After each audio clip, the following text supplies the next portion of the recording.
Come on in, sit back, relax. You're listening to episode 158 of WealthTech Today podcast. I'm your host, Craig Iskowitz, founder of Ezra Group Consulting, and this podcast features interviews, news, and analysis on the trends and best practices all around wealth management technology. My topic for this month is buying and implementing enterprise software, where we speak to executives from broker-dealers, asset managers, and other large firms on how they make buying decisions and how they implement enterprise software. When do they know they need new software? And they also share some lessons around implementations and support. We chose this topic because at Ezra Group, we work with a lot of enterprise wealth management firms, and they come to us for exactly these types of problems.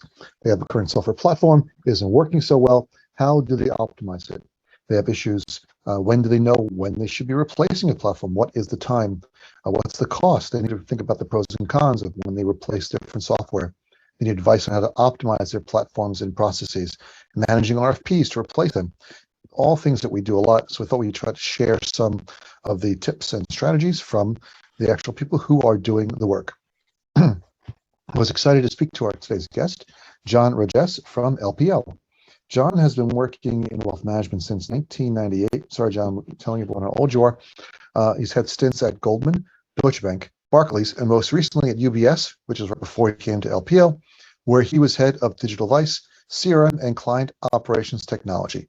John has got some serious experience working with and deploying enterprise wealth management software. You're really going to like my interview with John. But if you are listening now, you are an executive at a broker-dealer, an asset manager, or an enterprise RIA, you should run, not walk, to our website, EzraGroupLLC.com, and fill out the Contact Us form on the homepage to meet with us about your technology platform issues. Our experienced team can assist with software and vendor evaluations, systems integrations, improving operational efficiency, software implementations, and a whole lot more. You can take advantage of our free initial consultation offer by going to EzraGroupLLC.com. A couple of quick housekeeping notes before we continue. Please subscribe to the show wherever you listen to podcasts so you don't miss an episode. Make sure to check out our sponsor, the Invest in Others Charitable Foundation at investinothers.org. And now, let's kick this thing off. I'm happy to introduce our guest for this episode. It's John Rajes, SVP of Technology Partnerships at LPL Financial. Hey, John, welcome to the program. Hi, Craig. Thanks for having me on the podcast. I'm glad you're here. It's exciting. So I'm glad I could get you away from your new responsibilities at LPL, pull you away for a bit to talk a bit about technology partnerships, vendor, broker-dealer relationships, and all those interesting things. But before we jump in, tell us, where are you calling in from? I'm calling from sunny Charlotte, North Carolina. John, you are a Reformed New Jerseyan, correct? That is correct. I moved up to the Charlotte area in the middle of the pandemic back in 2001. It feels like a long time ago, but it's only been about a year. We had a tremendous experience in the northeast corner, but it was time for us to explore new locales. And as with most people, I always tell my friends and colleagues that you typically leave New Jersey either on your terms or not. We decided that now the time is right, so here we are. Fantastic. Can you give us a 30-second overview of your role at LPL? Yes, absolutely. As the leader in the Technology Partners organization, my group is responsible for managing all of the business relationships with our fintech providers. So we cover the full gamut of technologies that we offer to our advisors across all aspects of the capability set that an advisor might need. And of course, that also includes our core and foundational tech vendors, as well as those specialized capabilities that we bring to life. John, you are new in your role. You've only been at LPL for 9 months. Can you talk about what you've learned and what it's like coming up to speed at LPL? Sure.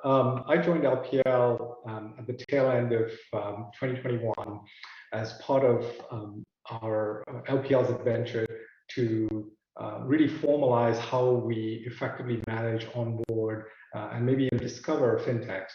Now, we've had this program for quite a few years, and the core mission was really around trying to formalize both our operating process and procedures, but also really accelerate how we bring new technologies to life. Now, there's a core premise to why this is a worthy adventure for us to pursue. And that is really centered around the fact that we're trying to accelerate how we innovate for our advisors. And so that's really the epicenter of my focus in this particular role. That's excellent. So I really want to dig into this a bit, since this is a topic we hear a lot. At Ezra Group, half our clients are broker dealers like LPL and others, but the other half of our clients are the fintechs that work with you guys. And they're always asking us, how do we work better with large broker dealers, such as LPL? What kind of things are they looking for? And how can we get into it? Every broker dealer's got some kind of program or connect or something that to deliver those technologies to their advisors. So really love to dig in on this. Can you talk about how your procedures work? So if I'm a new vendor, I've got a great product that advisors need. What's the process for getting into your affinity program?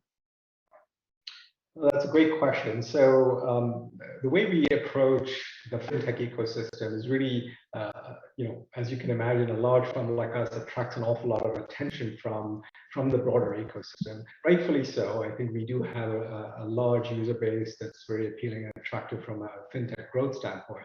And we are acutely aware of how we can partner with fintechs to accomplish both sets of goals. But our focus is really always on the advisor experience. Now, as you probably recognize, most firms tend to have a build or buy kind of mindset.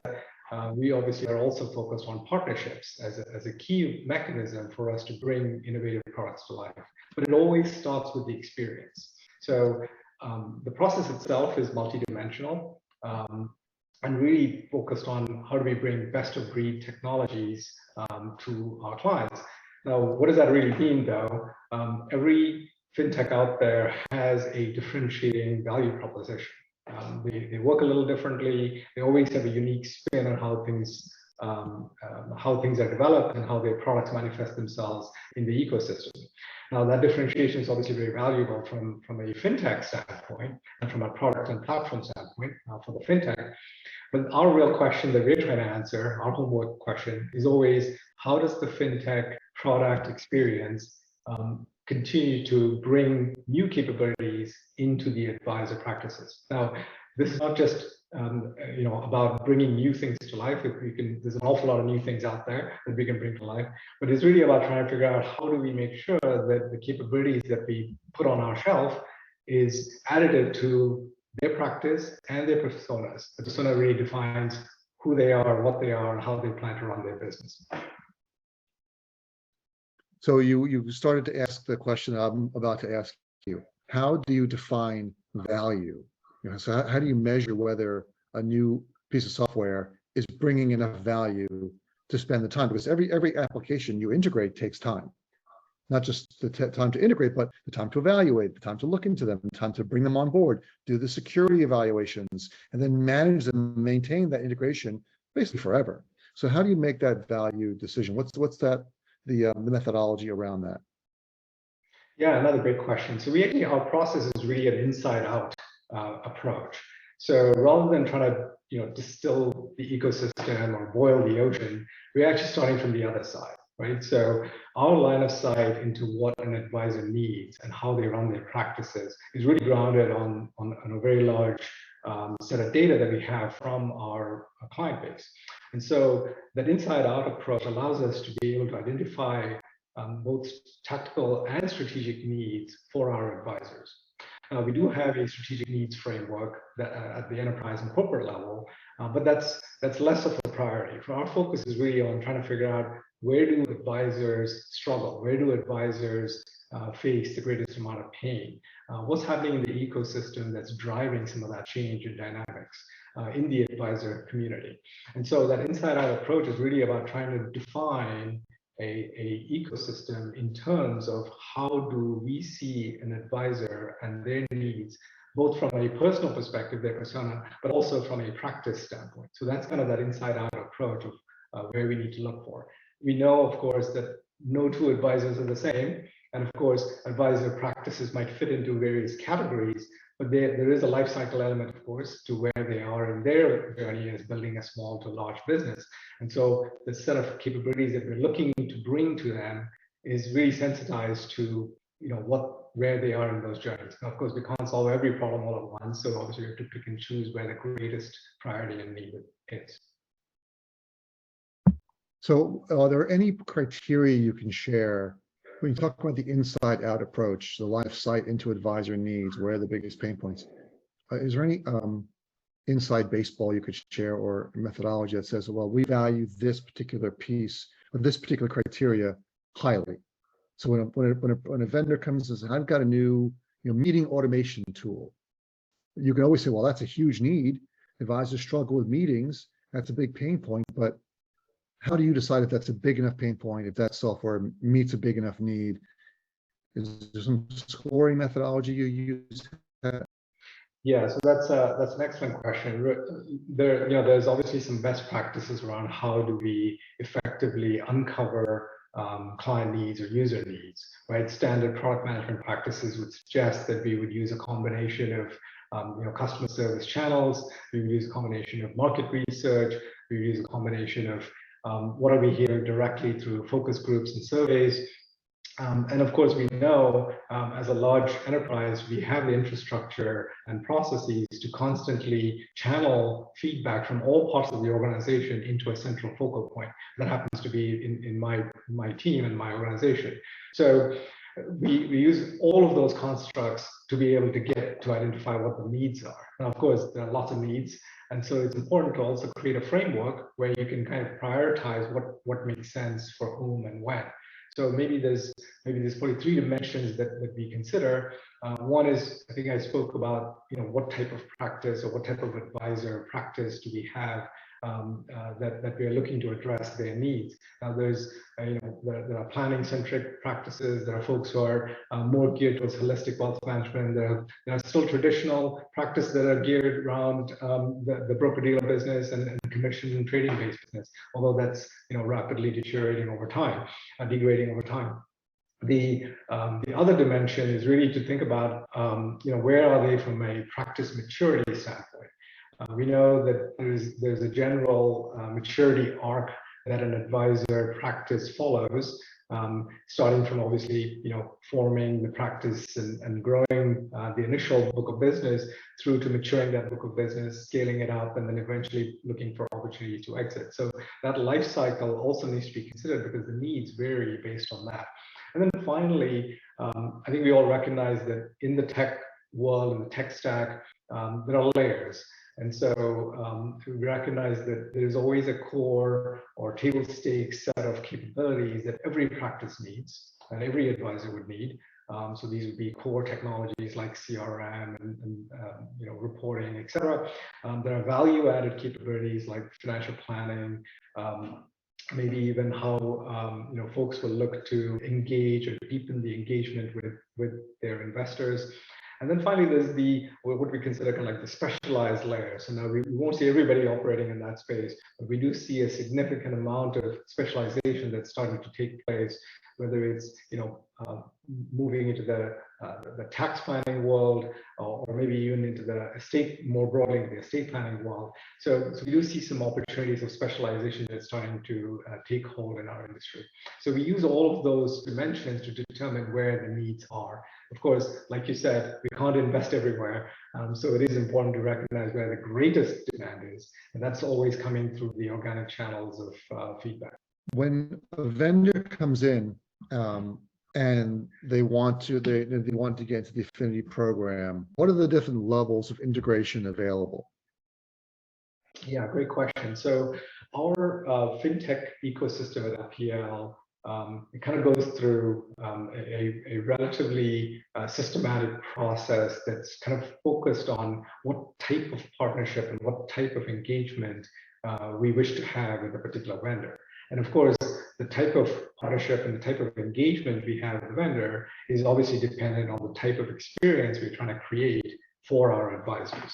So there are some common themes though. Number one, obviously, we want to make sure that whenever we are engaging with a vendor, it's not done in isolation. So it's not vendor outreach. It's always based off of a scan of capabilities available in the broader ecosystem. Now, some of those scans will result in us identifying very mature products and solutions where we potentially already have partnerships, or we may find capabilities that are perhaps not quite ready yet to scale up with the size and shape of our organization. So it's important to recognize that every time you're making a decision, a partnership decision, it's based with that full view of what's out there.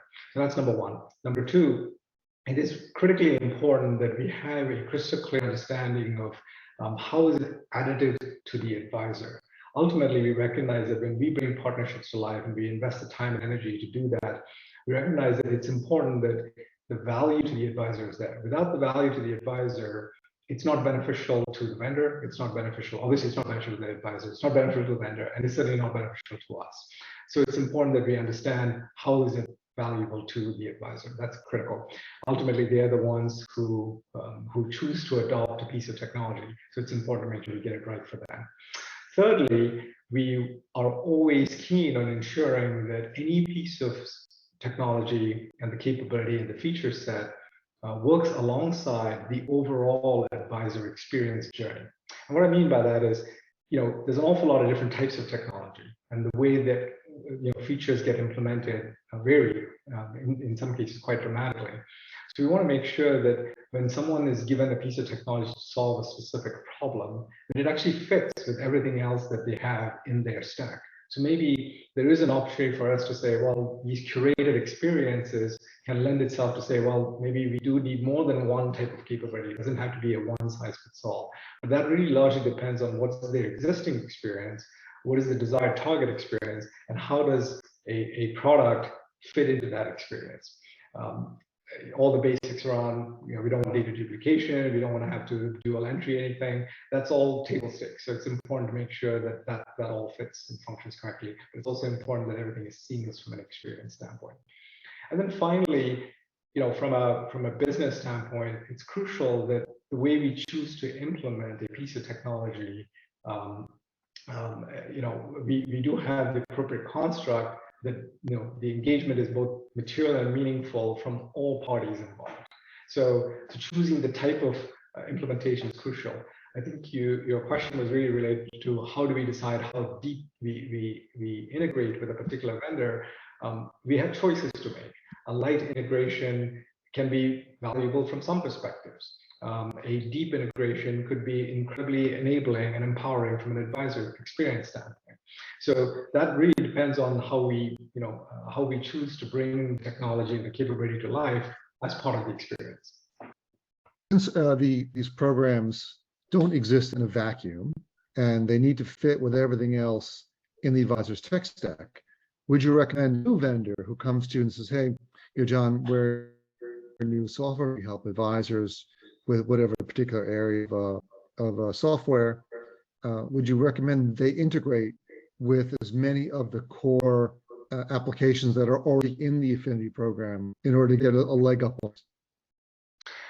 Another great question. So I think what I notice is really two types of inbound requests from fintech vendors, right? So the vast majority, quite aside from fintechs are highly motivated to drive adoption and scale up quickly, which is a given. The other big motivation is really about how does a product or platform, especially when it's early in its life cycle, integrates with the broader fintech ecosystem. Now, there's a couple of different ways to think about it. Yes, fintechs can talk to each other. They do spend an awful lot of energy trying to integrate with each other, especially where they think that they fit into the journey and where they fit into the overall experience. But I think we all recognize collectively, especially as those larger firms that kind of act as these hubs platforms, we do have access to both the advisor community and the data that powers their core services. So it's probably more important for a fintech vendor to be integrated with the larger broker dealers, largely because it's obviously beneficial from a fintech business standpoint. But more importantly, it's important to recognize that by doing so, they have the unique ability to be able to integrate their product into an overall experience. Just a collection of fintech platforms and capabilities that are loosely integrated with each other is not sufficient to provide the kind of holistic experience that advisors are relying on. Every one of our advisors are using our core platforms. So the moment you create a layer of capabilities, integrated or otherwise, that are disconnected from that core bread and butter systems that they absolutely rely on day to day, every hour of their day, the more of a disservice it is, especially from an experience and workflow standpoint. So my recommendation would always be to say, hey, let's look for opportunities to come up with integration points and integration depth that's mature and meaningful with the core systems that our advisors rely on. So that should really be the priority number one. Those are good recommendations. We launched our integration score, WealthTech integration score, just for this purpose, really to understand what those integration points are in depth, since a lot of vendors don't provide that information sites, and many broker dealers and RIAs don't have the capabilities that LPL has to do your own research on this integration depth and maturity. So we came up with a score to make for firms to compare different vendors and what their integration depth is. So it's all good points. You mentioned a couple things. You said that you've got a couple different types of integrations, one at a high level integration and a deep integration. Can you explain the difference between those two in your terminology and how you guys see it, and how you determine which one you select when a new vendor comes on board? Yeah, so I think the way we think about integrations is really about, what do we need to have in place for advisors to maximize the experience.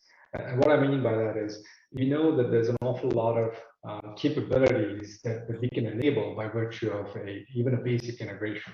However, really opening up the set of capabilities from a fintech standpoint might require deeper integration, maybe bidirectional, maybe workflows would be enabled through these bidirectional interfaces. So the way we think about it is not just from the lens of should we integrate or not. I think in most cases we'll reach the conclusion that we should. It's hard to dispute that. Having said that, the level of integration should be meaningful. Ultimately, it's an investment on both sides. And so it's important that everything that we're going to invest in for the advisor is actually additive to the experience. So there's that, of course, notwithstanding the basic set of things that you'd have to do to facilitate even activation and use of a particular capability. So some things are just going to be naturally deeper. As an example, supporting a consolidated reporting platform will require a deeper level of integration from perhaps a simpler integration that will be required for a tool like a scheduling application. Indeed. Yeah, I mean, that's an important distinction, understanding how the different applications integrate with an advisor's workflow, which some are more important, some are less important, some are required for the daily operation they can't live without, and some are just nice to have. All right, so before we run out of time, I want to hit a couple of other questions with you, John. Can you talk about some problems you've had with vendors trying to integrate? Now, don't mention any names, so don't have to hear the names of the vendors, but what are some problems? Like a vendor came in and said, I can do this, and they couldn't do it, or they said, I've got these integrations, and they didn't really have them. It's something that you run into issues with. An excellent question. I think for those who've been in this industry long enough, almost everybody has some examples of things that didn't quite go exactly to plan, and I'm no different. I have lots of examples over the years. A couple that really stand out are the ones that generally sit in the spectrum of technology that doesn't quite rise to the occasion. And I mean that from a few different perspectives. I think historically, and perhaps less so nowadays, given that there's a greater degree of focus and real-time evaluation of capabilities. But historically, fintechs have been notorious to promise capabilities that don't exist as yet. So that's obviously that's an easy one to catch, or should be to catch. But the depth of analysis and evaluation before you start any kind of integration is crucial. And that includes having the product and engineering organizations with the appropriate subject matter expertise deep dive into the architecture, not just the functional and feature set architecture, but also the actual technical integration architecture that's available. Now, in modern times, as we are generally integrating using APIs and cloud-based technologies, this becomes probably easier to prove out. Having said that, it is still important to understand that the depth and scale that can be supported using the fintech platform. Now, my particular in that particular case, we uncovered issues, only after we entered into a preliminary pilot phase, and ultimately decided that we're going to have to invest a significantly longer into a longer journey to be able to get the fintech provider ready to scale to the broker-dealer's needs. So there's plenty of examples of that. But that's one that really springs to mind. It is important that you get the assessment and evaluation deep enough upfront so that you're not surprised later on. That's one. The other example that I have is actually a little bit different, and that's actually less to do with the product and the platform architecture, and more to do with experience assumptions, right? So the way you bring experiences to life to advisors has to be perhaps more seamless than perhaps most people appreciate.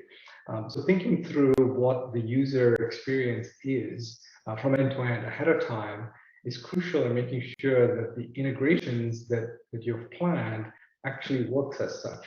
And that's actually also inclusive of everything from response times and SLAs through to what is the support model and architecture behind it. And so there's, again, lots of examples of this. One particular one that occurs to me is that in isolation, the fintech provider was able to provide an amazing experience, but integrated into an overall journey that started to deviate quite quickly. And so it's important to recognize those aspects of what it takes to integrate with a fintech product.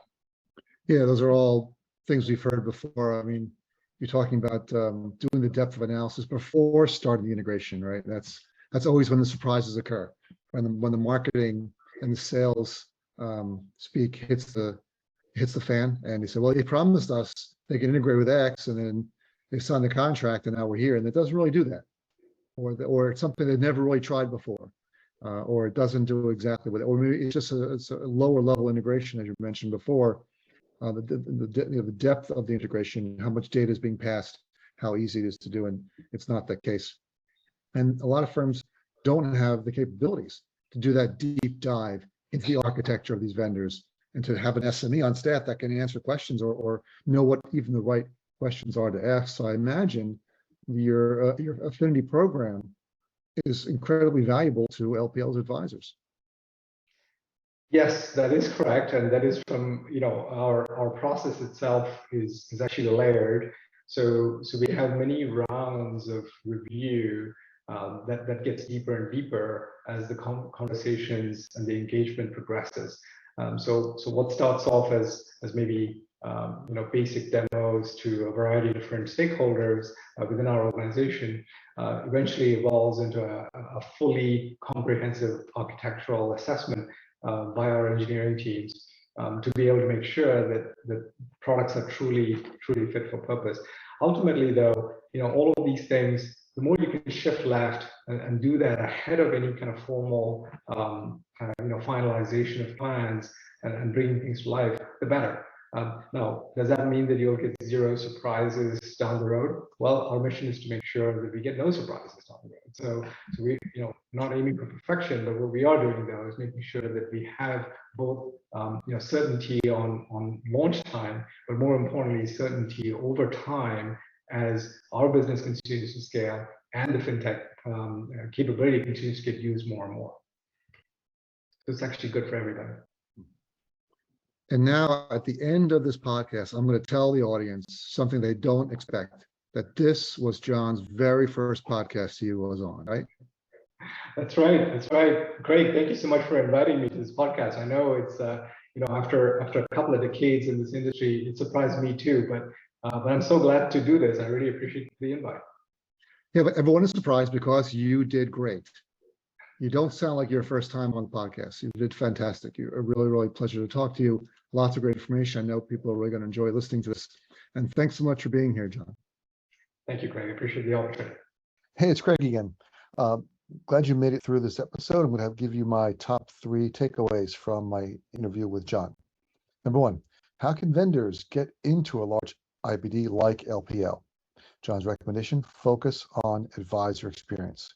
What new capabilities can you bring to an advisor's practice? Do you address the areas where they're struggling? Do you know what the biggest pain points are? If your software can help with those, you have a good possibility of getting onto a platform like LPL. Of course, getting onto the platform, being accepted by first compliance and the technology teams, it's only the first step. You then have to go sell it to advisors. Unless, of course, you're selling it to the home office and they're using it across the firm. Oftentimes you have to go advisor by advisor, RIA to RIA, that are affiliated with the broker-dealer and sell the software. So you're not out of the woods yet just because you got on the platform. You still got to sell. Point number 2, the LPL Affinity Program. They have different integration levels. So depending on what level you are, you may have more or less integrations with ClientWorks and other LPL software. And the engagement, as John said, depends on the type of experience. Things don't work in a vacuum. Your software must fit in with everything else in the advisor's tech stack. So good for you to do a deep dive on the Affinity Program. I think there are 70 applications in that program currently that LPL manages, but knowing what the core tech stack is for most LPL advisors and that you integrate with them will help you.